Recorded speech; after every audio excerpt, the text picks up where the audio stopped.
Good afternoon, everyone. Welcome to Cottonwood Farms virtual chat. I am Brittany with the Discover Dairy program, and we are so excited that you are joining us today as we get to meet Farmer Tim and, of course, our adorable adopted calves, Buttercup, Coco, Daisy, and Dotty. Today's chat wouldn't be possible without the generous support of the Dairy Council of Nevada and the Dairy Excellence Foundation. So thank you to both of those organizations for making today possible. First, this live chat is part of the Adopt a Cow program. And for anyone that might be new to Discover Dairy or Adopt a Cow, it is a free online resource that covers Common Core standards in math, reading, and science, all while talking about dairy concepts. If you're interested in getting those resources, you can access those free materials at discoverdairy.com. We'd also love for you to join the Adopt a Cow Fund next year if you're interested in joining again, or if you're new to the program. So that registration will open on May 1st. And since we're still about a month out from there, if you would like to complete the form that we have at discoverdairy.com/adopt, that will get you on our mailing list. So you can get that notification email right when registration opens on May 1st. And we'll go ahead and drop that into the chat for you. So that way you have the direct link to go ahead and sign up for that notification. Next, as you continue to join us today, clearly we are live, which is really exciting. And because we're live, that chat feature is enabled. So please feel free to use that chat feature, comment and ask questions throughout the entire tour. But please do remember to keep things school appropriate and related to the actual chat. We are really excited to answer your questions, and I know Farmer Tim is excited as well. And before we pass it over to Farmer Tim, we're just going to see who's all joining us today. So let me take a look at our live feed here. We've got Joseph Neal students who have joined us. Welcome, everybody. I know there's a lot of that have joined us, so I won't be able to say everybody, but let's see if we can get a couple shout outs here. We've got some folks from Las Vegas. We've got some folks from Mrs. Merriwick's pre-K class. Hello, everybody. How about we've got some folks from Sherman Oaks, California. Hello, welcome. We've got a class in Utah. Hello, everybody. We've got lots of folks who are saying lots of love for Buttercup. Thank you, everyone. We've got another class from Las Vegas in, I want to say Ortween Elementary School. Sorry, I'm not sure how to pronounce it. Paso Robles in California, our kindergarten class. Welcome. And we'll try to do a couple more down further here. Second grade class from Glenn Taylor Elementary School. Welcome. And let's see, one more. We've got Bitely Elementary School in Rosemead, California. So welcome, everybody. We are really excited to have you today. I cannot wait to hear all of your questions. So again, continue using that chat feature to let us know what your questions are as we have some time here with Farmer Tim. So with that, I am pleased to introduce you to Farmer Tim in Fallon, Nevada at Cottonwood Farms. Hey, Farmer Tim, how are you doing today? Hey guys, I am doing fantastic. First of all, I want to thank you all for coming and joining us. What a fantastic, wonderful thing to do. I'm so grateful to you. I'm grateful that you've wanted to share some time with me. I'm grateful that you care about what it is that I do, something that I'm very passionate about. So I wanted to thank everybody first of all and tell you a little bit about myself. So I am Tim Sorenson. I'm a fourth generation dairy farmer here in Fallon, Nevada. It's a little town kind of close to Reno. So we're kind of up in northern Nevada, tucked away in the Lahontan Valley. And my great grandfather moved here and he actually started farming and raising turkeys and doing some dairy cows. So kind of on a smaller scale. And now I'm the fourth generation from him down. And my grandfather actually purchased the farm that we're on right now. My great grandfather actually dairied right down the road from where I'm at. And today, our family's cousins actually own a dairy right there on the original homestead of my great grandfather. So we're pretty close to our roots here. It's pretty fantastic. So that is awesome. We milk 1,400 cows. And we have in total, we raise all of our own heifer calves. So we have in total about 2,800 total animals that we are in charge of every day. So these four have been just a fantastic, fun little group to keep an eye on. I've actually never, ever had the opportunity to take like 4 animals or one animal and just kind of watch them through the 4 years or through the 4 months. I've always been kind of accustomed to raising them as pens and kind of a mass it's kind of a mass job and kind of seeing them in that way. So it's been fun to watch these fours as they've grown a little bit. And I want to tell you a little bit about them. So we've got Daisy over here. I might be able to get her to move her head a little bit. She's kind of got her head away from us there. But Daisy, so her number is 6540. So we put tags on them to help us keep tabs on them a little easier than putting a name. I can't think of 2,800 names. It's a hard thing to do. Yeah. So for me, we use numbers, and that helps me be able to identify my calf that I'm looking at. And then we actually have really cool technology. I have an app on my phone. I can punch in her number and it'll tell me all the information I need to know about her. So it'll tell me when she was born. It'll tell me what pen she's in. It'll tell me if I've had to give her medicine. It'll just tell me everything. So if I want to know anything about a calf, I can punch it in my cool app on my phone. And that goes from our littlest calf all the way up to our oldest cow. And so that's a wonderful tool from technology that makes my job a lot easier and allows me to take better care of these calves. So anyway, so back to Daisy. So she's about 38 inches tall, not to the top of her head when it's up, but about to the top of her shoulders there. She's 289 pounds. So she's 4 months old. So she's grown quite a bit since the very first pictures I've sent to you guys. She's one who, as I've watched her, she loves to eat and she loves to hang out up at the manger, which is where the cows eat. And she just, likes to sit up and just eat and have fun and hang out with her buddies. Aww. Then right next to her, you could see there's Buttercup, 6541 is her tag number. She's about 36 inches. So she's kind of my shorter one. Like she didn't grow. She's not as tall as the other. So cows, just like people, they're all different sizes. They're different colors. They're different weights. It's pretty cool. So our little Buttercup here, she's one of the shorter ones. She weighs a little less than the other. She weighs about 274 pounds, and she's 4 months old.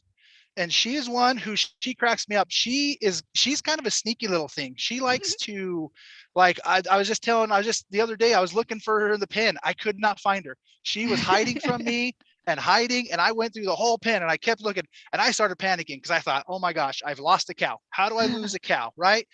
And I finally found her. She popped her little head up and I could see her and I thought, oh, great. So that made me a lot happier once I found her. And she's a Houdini. She really is. And then here right next to her is Dotty. So she is our tallest cow. She's all white. So she's kind of distinctive. We don't have a lot of like almost all white cows. She's got a few black specks on her, but she's tall. She's really tall. She's lanky. And her little ears always just like to kind of be drooping. It's kind of funny. She usually, every picture I think I took of her, I tried to get her to perk her ears up a little bit, but she just liked to kind of have them laid back. So she's got a laid back personality. She's just kind of like, you know what, everything's cool. So right now she's chilling out. She's chewing her cud. She see how her mouth is chewing. So cows are pretty awesome. They can eat a bunch of feed at once, and then they'll slowly bring that feed back up out of their stomach, and they'll keep chewing it up to chew it up nice and fine so they can digest it easier. So when they're happy and they're just hanging out, they'll start doing that. They'll start chewing. It's called chewing the cud. Like sometimes when us farmers get together and like my wife will say, hey, you got to get home. What are you doing? I'll say, well, honey, I'm out here chewing the cud with my buddies. And she'll know what I'm talking about. She'll know that I'm saying I'm out here just talking because it kind of looks like she's talking there. She's just opening her mouth and chewing and just having fun. So that's a good sign that a cow is happy and she's relaxed because she's there just kind of doing her thing. Aww. Now, last but not least is our little Coco. Now, I guess Coco and Buttercup they're about the same height. I think Coco was a little bit taller. She's 37 inches and she weighed a little more. She's about 283. So she's a little bit bigger, but she's kind of on the shorter side as well. Not as tall and lanky, just kind of a little different, a little different body type.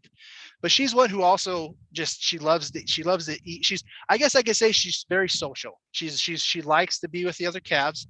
She likes to be up at the feed bunk eating her food and hanging out. Like it's just funny. You could just sit there and watch and there's some cattle that love to be sitting up up at the bunk, eating, almost sitting up at the bar, hanging out with everybody, eating their food and chatting.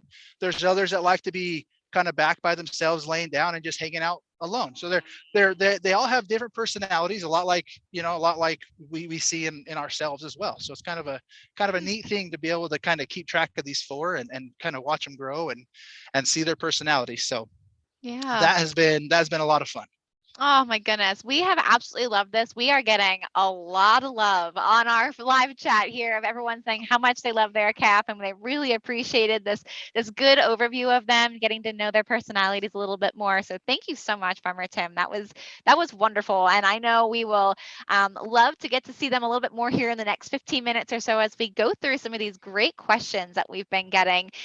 So if our camera lady wants to go ahead and maybe like spotlight some of our time on the calves, if we're able to get any closer to them, we'd love to. I don't know if they'll run away on us or not, but we'll give it a try while Farmer Tim answers some questions here. So Farmer Tim, one good question is, this was from Marcy. She was wondering, how long does a baby stay in a cow before she has the baby? So how long is the gestational period for a cow? So it's very similar to a human. It's 9 months. So about 283 days, right around there, 283, 285. Okay, very cool. And Yeah. now you said about, but that sounds like you know it down to a science that you can pretty much tell when a cow's getting ready to have a baby and have her prepared and have her where she needs to be, so that way she's in a safe place, right? Oh yeah, it's very important that we know and understand where our cows are, how long they've been milking, how long they've been pregnant. I mean, all those things are so important because nutrition plays a big part of a cow's health. And depending on if a cow is milking, if she's pregnant, getting ready to have a calf, that kind of changes what we have to feed them. Yeah. So we've got to keep really good tabs on that. So as we do that, we're keeping track of how long she's pregnant, when she's going to calf, so we can have her all prepped and ready and just to keep her as healthy as we can. Yeah, absolutely. Great. Let's see. We've got other great questions. So let's see. Miss Miles' class. So just to review, they had asked how old is Dottie. So I believe they're about 6 months old, I think you had said. But the other questions were, how much milk can a cow give in a lifetime? Oh, that's a good question. Oh man, that is a good. So all cows are different, and I think I told everybody they're 4 months old. I apologize. Yeah, I was way off on that. So yeah, 6 months old. that was a total brain lapse on my part. So I apologize. You're good. You're good. But no, so in a lifetime. Now that depends on, just like in people, cows are all different. And so, cattle are very similar. I always kind of compare them to athletes, because in order to produce the amount of milk they produce, it takes a lot of energy, and they have to be in really good shape in order to do that. So it varies. So I could do, man, a good cow would give you probably 32. We go by pounds. So it's a little, so we'll go by pounds. So yeah, 32, a good cow will give you, 32 to 34,000 pounds in a year.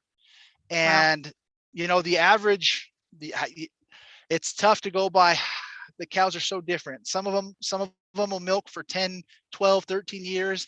And some of them will only go for, 2 or 3 years, just because, they might get sick, or they just aren't genetically able to milk that, to sustain that and to be able to go on. So in a lifetime, that's a really good question. But I would say, I'll give you a cow in a year, like a good cow in a year should be giving you about 35,000 pounds, which, if I don't have my calculator on me, but so a gallon of milk weighs 8.6 pounds. 8.6. So I'll do the math for you. So we could do the math there. So if, let's say she's given about 34,000 pounds a year, like a good cow will give that much in a year. And so, and then when I say a year, I guess I mean a lactation. So that, so that essentially should be about, anywhere from, like we're almost at 4,000 gallons almost. Yeah. So, and that's about, and when I say a lactation, that could be anywhere from 11 months to 12 or 13 months, in time. Yeah. So that's, so it's incredible. It's That's a incredible that's a what they can lot of do. milk. Yeah, and Yes. you've got a lot of Yes. cows, so Yes. almost Yep. 4,000 gallons of milk per cow. You guys can do the math. That's a lot of milk coming off of Yeah, Cottonwood it Farms. is. Yeah, that's awesome. And I'm They're sure incredible it's animals. very possible some of your local farms might even, or some of your local schools might be drinking the milk from your farm, which is pretty Yeah, cool. very Actually, possible. is a good question. Who do you ship to? And do you know any brands of milk or dairy products that might be tied to your milk at your farm? So we here in Fallon, it stays pretty local. Like the fluid milk, it'll go over to Reno and it's called Model Dairy. Hmm. So Model Dairy they'll bottle our milk and they'll make it, they'll also do like cottage cheese. They kind of will do whatever orders they get, and they'll Mhm. provide that here pretty much locally. The bulk of our milk though will go all the way, it goes to a powder plant, and it's actually called an ingredients plant, and it's here in Fallon, and it's actually only about 4 miles away from where I'm at right now. And once the milk goes there, they'll actually turn it into a whole milk powder. And once they do that, it's shipped all over the world. It's Wow. shipped Asia, South America, Central America. They use it here in the U.S. as well, domestically. But yeah, it'll be shipped all over. Whoever needs it, wherever it's needed, they can ship it to them. Wow. That's incredible. So someone in Africa right now could potentially be eh, Could using Yep, your milk or something. That's pretty yep, cool. using the product. Yeah, it's Very amazing. cool. Awesome. Let's see. I must say, everyone is doing a really great job of putting in questions. I can already tell we won't get to all of them. You guys are doing fantastic, but we'll do our best to try and get through a bunch of them as quickly as we can. So let's see. Karen was from Ortwine Elementary School. They were wondering, what is your oldest cow that you have on the farm? Oh my goodness, that is such a good question. Um, so the oldest one that now she's now I'll tell you this, like right now, this moment, I couldn't tell you right this second, but I did have a cow who she was 12 years old. She Wow. was one who I think she's one of the oldest cows that I remember having. I Oh, would, if I had my phone on me, I could look it up, but that'd take too much time. So that's a fantastic question. I wish I would have looked that up and had that there, because I could find that. But I right. did have a cow. She was 12 years old, and Oh, she was a short cow. I remember her to this day because she was such a amazing cow. She was kind of a oh. smaller cow, but yeah, 12 years. It was pretty incredible. Wow. And I've heard that a cow, 1 year for a cow is about 10 years-ish for a human. So That's about she right. lived a fulfilled Yes. life. That's like 120. You tell me how many humans you know that lived to 120 years old. So Incredible. It is that's awesome. incredible. Wow. Okay. Oh, and this is a good question from Anna Marie. They were wondering from Good Springs Elementary. They were wondering if you put sweaters on your cows at all when it gets cold, because some farms up here in the north where I'm at in Pennsylvania, we put little jackets on them. Do you use jackets at all on your calves, or does it ever get that cold?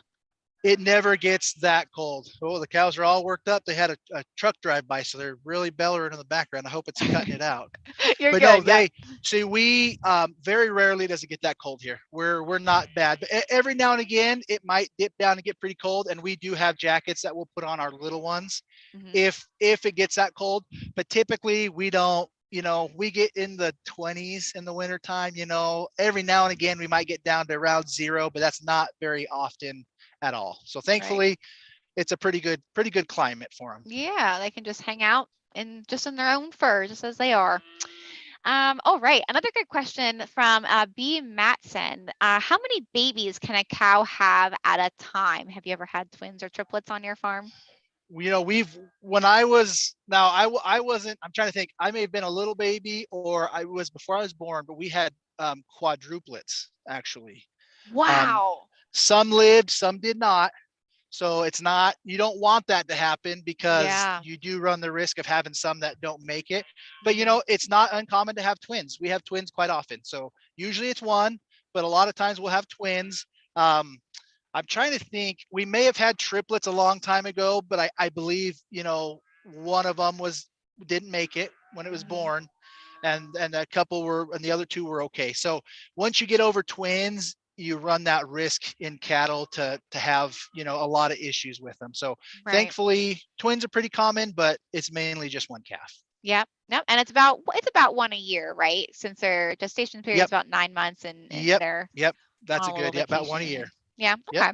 Nice. Let's see. We've got, this is a good question. And Marcia Thompson from Craig Elementary School, they were wondering, is it hard to take care of cows?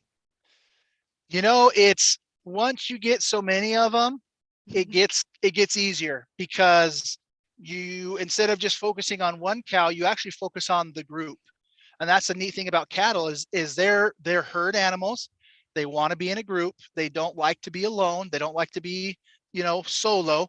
Even though sometimes they love getting out of their pens in the middle of the night. I don't understand that, but they love, one will get out and run around and make a mess. But they like to be in groups, and you can really you can kind of know and understand the animals by watching the group that they're in. So that's why we group them in pens. Right. So we keep them in pens, and that way we keep an eye on the entire pen, and then we have a really good idea of how they're doing. Now, of course, if one gets sick, then we'll go in and doctor it separately. But really, you get them in those groups, and it really, I mean, it's not easy, but once you do it and you kind of get the hang of it, it's something that it's very doable. Right. If No, that makes sense. that's answered right. Right. Yeah. So it almost gets easier to do the group at a time, and because they really are Yes, herd, they are herd animals. They will they are. they'll just follow the leader. So Yep. awesome. So we've got more great questions coming in. We have got a couple people that were asking, do you notice they have best friends? What's their typical day like as a heifer? What does that look like? They do. They'll group up. They'll have friends. There's always a dominant cow in a pen. That's just how cattle are. There'll be a dominant cow or a calf or a heifer or whatever it is. You kind of have your dominant one who's kind of like, hey, I'm the boss here. But then they all have buddies. I think it's funny. I'll go along. So we number them. Their tag number is in order of their birth. So these four were all born on the same day or pretty close to each other because they're all in order. And it'll be funny because we'll have a pen of 50 calves and they'll be eating their food, and I'll drive by and I'll notice that I've got cows in order standing next to each other. Not the whole pen, but I'll Right. see every now and again where there'll be 2 or 3 cows together and they're in order. So that Wow. tells me, you know what? They kind of know, they know their groups, they know their buds, and they do like to feel comfortable, and they like to be around the same animals. They don't like to Yeah. be moved, and be around cows that they haven't been around much. Yeah. No, that makes sense. That's we've heard that from quite a few farms actually, which is pretty cool. They really end up being best buds with the ones that they were born around the same time with, which is cool. All right, this is a good question from Cedar Grove Elementary. They were wondering what the best thing about living on a dairy farm is. What a good question, second graders. Oh man, that is a good question. Wow, the best thing. Oh man, guys, that's a hard question because there's a lot of things I like about it. The best thing I think is I get to work with my family. That's really, that can have its perks and that can have its downsides. But in the end, I've really enjoyed it. I've been able to work with my father pretty much my whole life. As a little boy, I was able to go work with him, and then now as a man, with my own kids and my own family, I still I work with my dad. He's the boss. I work with my brother. I Yeah. work with some cousins. So really, that's really a nice thing to be able to just stay close with family. I get to hang out with my brother all day, every day. Get to work with him, and Yeah. he and I have a great relationship for that. So. That's awesome. And actually, you kind of led right into two really good questions that we were getting. One was, how many people do you have employed on the farm? And two was, oh goodness, now I can't find the question. So one, how many people are employed? And two, how did you start your farm? So did you buy like 5 cows, or how did that happen? I think you touched on it a little bit, but if you don't mind recapping. Okay, so we currently employ 21 full-time employees. Wow. And then in the summertime, we'll hire like kind of some temporary people who come help drive tractor, drive truck. So we'll probably hire another, 3, 4, 5 during the summertime. So we could be up to, 24, 25 people. And, it's funny. So from what I remember, like I say, my great grandfather started milking just a few cows, and then my grandfather, he when he got left the house, he bought a property and he started milking cattle. And I don't know exactly how many he started with, but I believe it was, in the 20s, 30s, 40s, somewhere in there. And then he actually traded with the farmer where I'm standing currently, the owner, the owner who owned this property that where I'm at right now.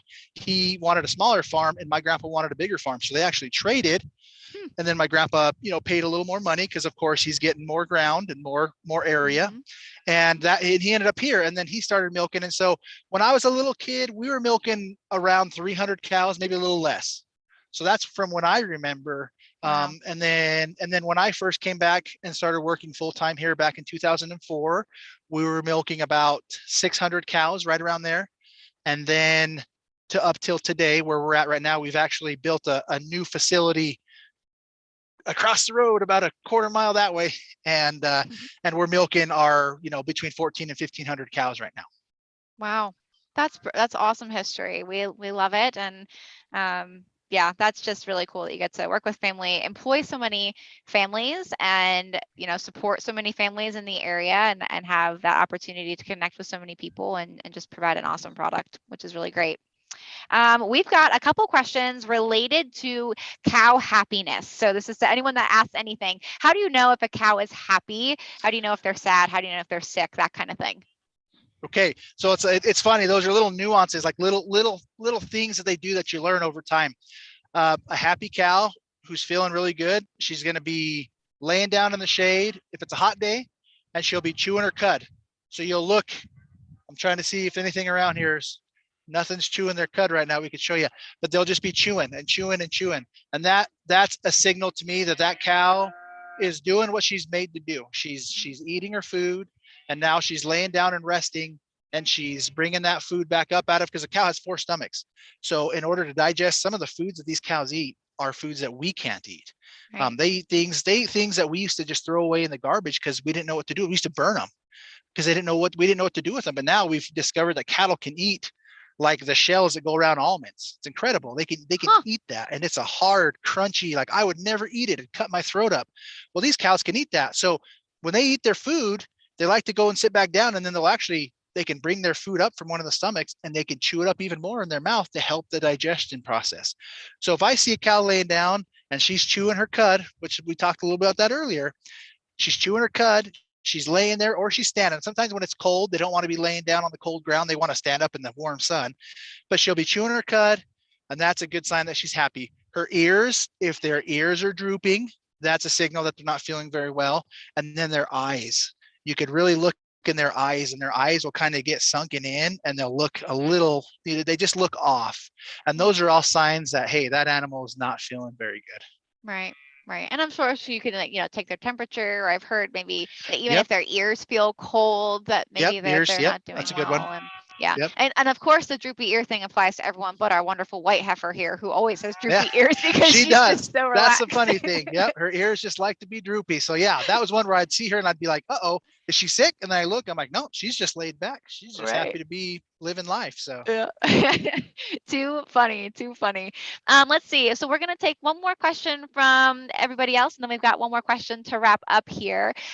So some folks were just wondering about who is on the farm. So like cow wise. So these are all females that we've been talking with. Do you have any males on the farm, or how does that work on your farm when you have female or bull and heifer calves on the farm?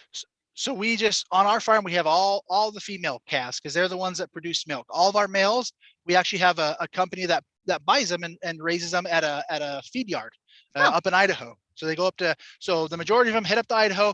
There are some people around here locally that like to buy the male calves and they like to raise them themselves at their place. But the majority go to a big company and they raise them up at a feed yard up in Idaho. So, but here on site, we have all just the female cows. Very cool. Hey, I've heard someone say that the females do the work. So amen. Amen. If my wife's listening, right? Man. Oh my goodness. But hey, I will say, even though they're doing the work, that's maybe half-hour work tops every day, and the rest of the time they get to relax. So I'd say it's pretty easy work. Pretty chill. Well, that's how we want it. We want them out relaxing. That's my goal. I want the cows comfortable and happy and laying down and just loving life. That's Right. what I want. Absolutely. Farmer Tim, this has been so much fun. We have had some really great questions coming in, which has been awesome. Thank you so much, everyone, for giving some great questions. I have one more question for you, Farmer Tim, as we wrap up today. And really that is, what is your why? Why have you chosen to farm? You know, why are you making this your career? I know you've talked a little bit about your family, but what's the true reason of why you do this every day? Ooh.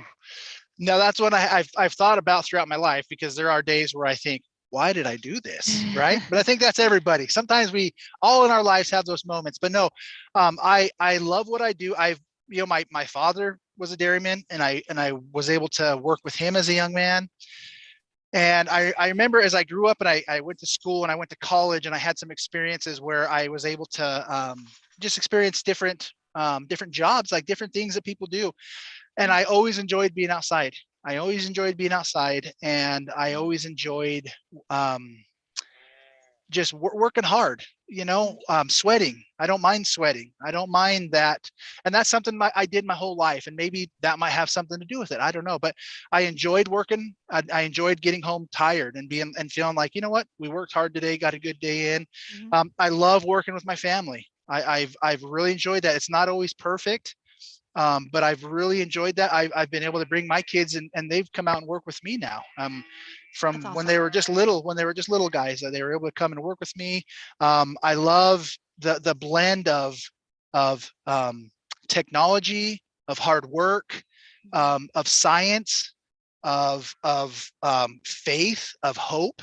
All those things kind of have to be melded in if you're going to be a farmer, because Yeah. you got to have technology, you got to have that, but you also have to have rainfall, you have to have water. So when I plant my seed, I have to believe that that seed's going to sprout and it's going to grow, and I have to believe that the sun's going to come up every morning. And all those things were just so appealing to me. They just for some reason, it just struck a chord in me that made me want to continue to do something that my family's been doing for generations.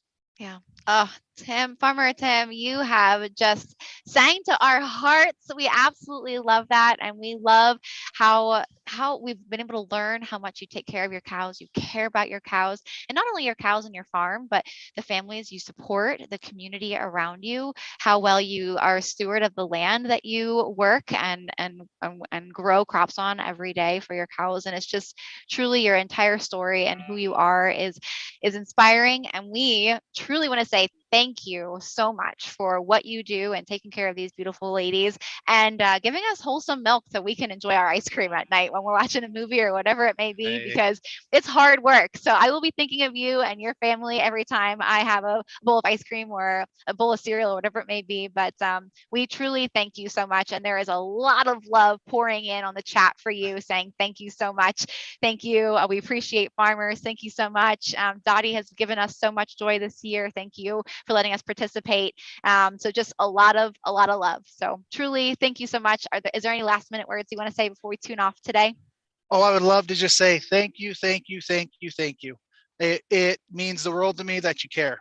It really does. Like, I'm humbled, and I'm just grateful to you. Thanks for including me in this, and thank you all who are watching this for letting me share a little bit of my life with you. That really just means the world to me. So have a wonderful day, everybody. Awesome. Thank you so much, everyone. Have a good one, and we hope to see you in the program next year. Take care.